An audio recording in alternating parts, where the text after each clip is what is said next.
Bismillahirrahmanirrahim. Assalamualaikum warahmatullahi wabarakatuh. Alhamdulillah anak-anak sekalian, segala puji hanya bagi Allah Subhanahu wa taala yang masih memberikan kita kesempatan, nikmat kesehatan sehingga kita masih bisa bertemu melalui pembelajaran daring ini.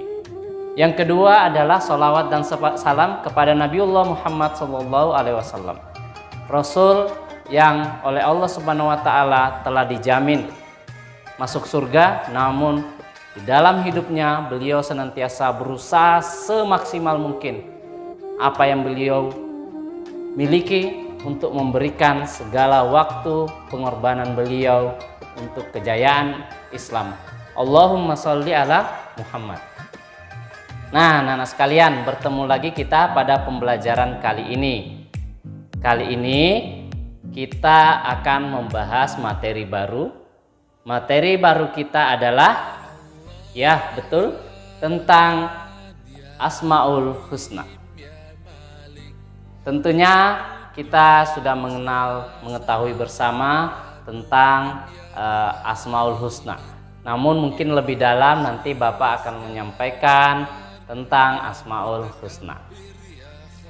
Ya, dari 99 Asmaul Husna itu nanti kita akan mempelajari 4 Asmaul Husna.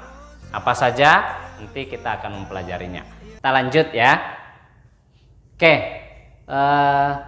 siapa tak kenal maka tak sayang. Pernahkah kalian mendengar istilah ini? Tentunya sering mendengar ya.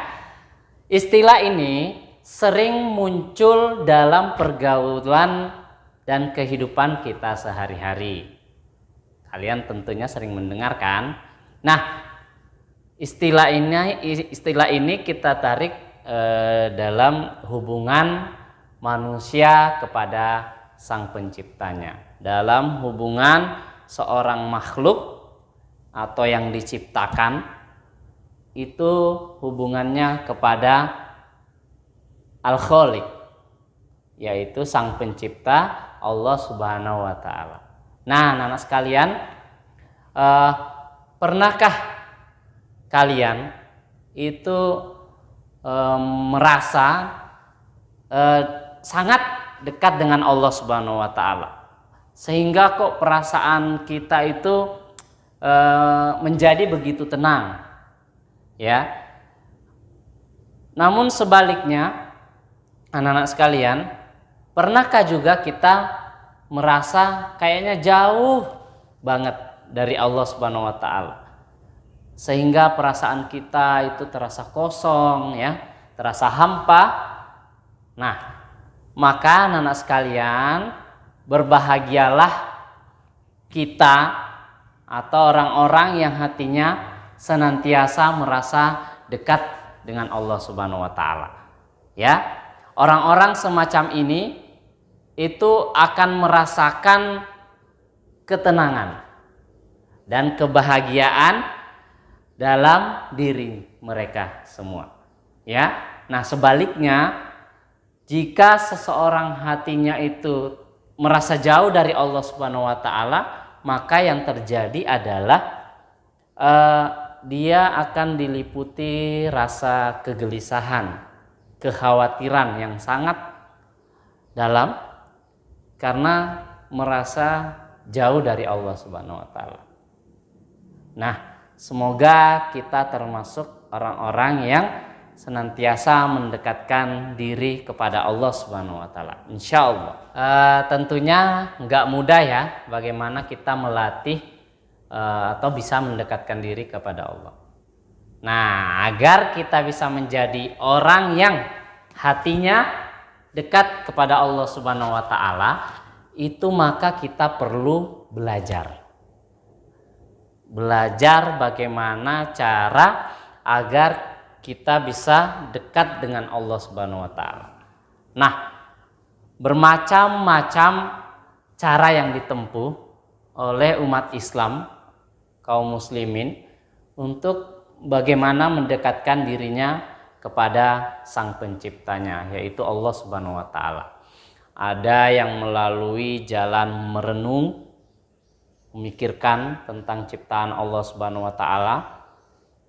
Ada yang dengan bertafakur, atau kemudian ada yang senantiasa dengan berzikir, menyebut-nyebut Allah Subhanahu wa taala. Ya. Nah, ada pula seseorang yang menjadi dekat dengan Allah Subhanahu wa taala akibat musibah yang menimpanya. Nah, demikianlah Allah Subhanahu wa taala membuka cara atau jalan bagi hambanya yang ingin dekat kepadanya. Nah, anak-anak sekalian, demikianlah cara-cara yang bisa dilakukan oleh manusia. Nah, bagaimana dengan kita? Salah satu cara yang bisa kita lakukan adalah dengan lebih mengenal Allah Subhanahu wa taala, yaitu mengenal Allah melalui nama-namanya yang indah, melalui nama-namanya yang indah. Nah, di dalam kitab suci Al-Qur'an terdapat 99 nama yang indah mempesona milik Allah Subhanahu wa taala. Nama-nama tersebut menunjukkan kepada kita betapa maha sempurnanya Allah jika dibandingkan dengan semua makhluknya. Nama-nama tersebut dimaksudkan dapat memberikan inspirasi untuk setiap perilaku yang dilakukan oleh orang-orang beriman dalam kehidupannya sehari-hari. 99 nama tersebut lebih dikenal dengan sebutan apa? Ya, benar. Asmaul Husna, yang artinya nama-nama yang baik. Mari kita memulai pembelajaran kita. Nah, dari tujuan pembelajaran yang pertama adalah bagaimana kita memahami terlebih dahulu tentang pengertian iman kepada Allah Subhanahu wa taala. Iman kepada Allah Subhanahu wa taala pada dasarnya manusia itu memerlukan bekal untuk mengarungi kehidupannya, baik di dunia maupun di akhirat. Nah, iman ini merupakan bekal utama bagi seseorang untuk menentukan arah kehidupannya. Hidup tanpa iman ibarat orang tersesat. Bagaimana orang yang tersesat? Orang tersesat itu tidak tahu arah, tidak tahu kemana harus melangkah. Ini orang yang tersesat.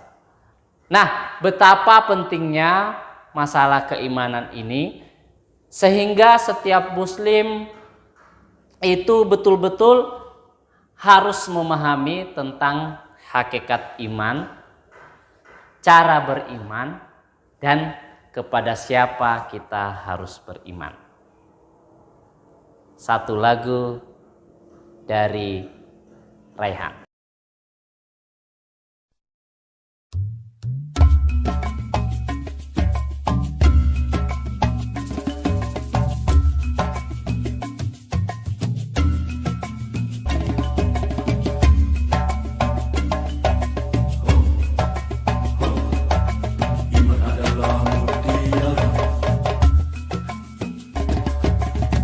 Iman adalah mutiara di dalam hati manusia yang meyakini Allah Maha Esa, Maha Kuasa. Tanpamu iman bagaimanalah merasa diri hamba padanya. Tanpamu iman bagaimanalah menjadi hamba Allah yang bertakwa. Iman tak dapat diwarisi dari seorang ayah yang bertakwa. ia tak dapat dijual beli. Ia tiada di tepian pantai, walau apapun caranya jua engkau mendaki gunung yang tinggi, engkau merentas lautan api, namun tak dapat jua dimiliki jika tidak kembali pada Allah.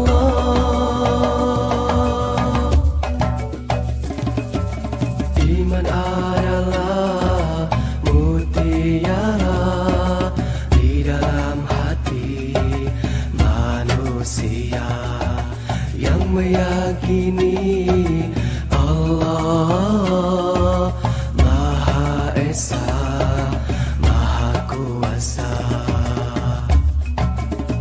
Tanpamu iman bagaimanalah merasa diri hamba padanya. Tanpamu iman bagaimanalah menjadi hamba Allah yang bertakwa. Iman tak dapat diwarisi dari seorang ayah yang bertakwa. Ia tak dapat dijual beli. Ia tiada di tepian pantai, walau apapun caranya jua engkau mendaki gunung yang tinggi, engkau merentas lautan api, namun tak dapat jua dimiliki jika tidak kembali pada Allah. Jika tidak kembali pada Allah. Jika tidak kembali pada Allah. Jika tidak kembali pada Allah. Jika tidak kembali pada Allah. Jika tidak kembali pada Allah. Jika tidak kembali pada Allah. Jika tidak kembali pada Allah. Jika tidak kembali pada Allah. Jika tidak kembali pada Allah. Nah, bagaimana anak-anak sekalian dengan lagu tadi? Semoga bisa menginspirasi kita dengan lagu-lagu nasyid. Nah, kita lanjut. Kita mulai dengan yang pertama, pengertian iman kepada Allah Subhanahu wa taala. Iman menurut harfiah atau bahasa itu berarti percaya atau yakin kepada Allah Subhanahu wa taala. Sedangkan pengertian iman menurut istilah yaitu berarti percaya dan meyakini dengan sepenuh hati, ya, mengucapkan dengan lisan dan membuktikan dengan perbuatan sehari-hari. Ketiga unsur yang meliputi keyakinan hati, pernyataan lisan, dan pengamalan dalam kehidupan sehari-hari merupakan unsur yang tidak bisa dipisahkan antara satu dengan yang lain. Iman kepada Allah Subhanahu wa taala adalah mempercayai keberadaan Allah Subhanahu wa taala sebagai satu-satunya yang Maha Pencipta, maka tidak patut bagi kita untuk menyembah selain kepada Allah. Hanya kepada Allah kita menyembah dan hanya kepadanya kita memohon pertolongan. Iyyaka na'budu wa iyyaka nasta'in. Al-imanu yazidu wa yanqus. Keimanan seseorang itu bisa tebal dan bisa tipis, bisa bertambah atau berkurang. Salah satu cara untuk meningkatkan keimanan kita kepada Allah Subhanahu wa taala adalah dengan memahami nama-namanya yang baik dan indah. Asmaul Husna. Yang terakhir adalah hikmah kita beriman kepada Allah Subhanahu wa taala adalah kita akan senantiasa selalu ditolong oleh Allah Subhanahu wa taala. Hati akan menjadi tenang dan tidak gelisah, dan yang paling penting adalah senantiasa mendatangkan keuntungan baik di dunia kita maupun di akhirat kelak. Nah, anak-anak sekalian, demikian untuk pembelajaran kita kali ini. Semoga kita bisa mengambil manfaat dari apa yang sudah kita pelajari. Kita akan bertemu lagi di pembelajaran berikutnya. Dari Bapak cukup sekian. Demikian, semoga kita dalam keadaan sehat walafiat. Wallahu muwaffiq ila aqwamit thoriq. Assalamualaikum warahmatullahi wabarakatuh.